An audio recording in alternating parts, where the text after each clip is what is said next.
We're getting you answers on the night team tonight. This wrong-way crash Easter morning in Providence claimed the life of a young couple here.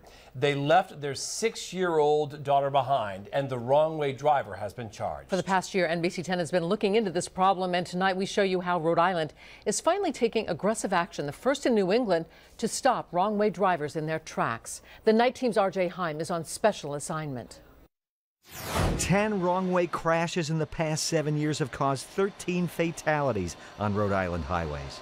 Guilty of killing that man, their son, their brother. Are you guilty of that? Yes, Your Honor. Majority, 90% of our fatal accidents, wrong-way drivers are people that are impaired. So it's a huge problem. So far, education efforts, stepped-up enforcement, tougher laws, and longer prison sentences haven't been enough to reverse the trend, which is why RIDOT, with guidance from state police, have secured tens of millions of federal dollars to identify and fix the more than 24 highway off-ramps where usually impaired, but sometimes elderly drivers have accessed highways the wrong way.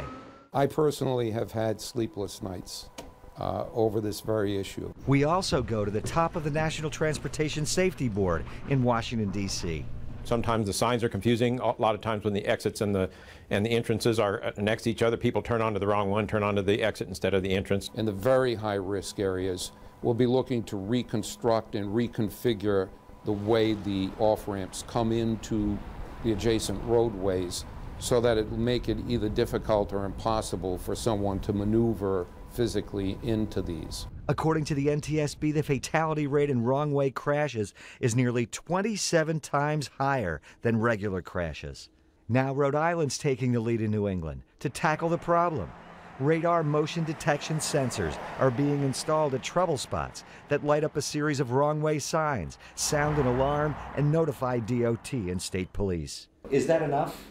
No, it isn't. This is a very serious problem. Everything is on the table. Now, many of you have suggested that states should use these spike strips, like are at rental car companies, on off-ramps, to prevent wrong-way drivers from actually accessing the highway. There is some advancement that needs to be done to those, but we're certainly looking into that. They need to be designed. They need to be redesigned in order to function well in this kind of scenario. NTSB says reliance on GPS technology is actually making drivers less aware. We've seen huge problems with distraction. With GPS now we can have devices that will determine if you are going the wrong way on a road. Setting off an alarm on the device.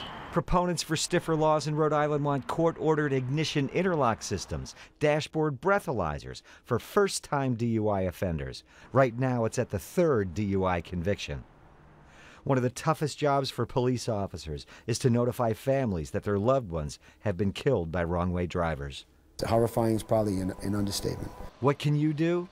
It's believed impaired wrong-way drivers gravitate towards their right when on the highway in the wrong direction, heading directly at oncoming motorists in the high-speed left lane. Most wrong-way driver crashes take place at night on weekends. The goal in Rhode Island, 0 fatalities from wrong-way drivers in 10 years. Achieving the goal will be bittersweet. We'll probably never know the lives that will be saved in the future because they will be wrong-way driver crashes that will never happen. RJ Heim, NBC 10 News.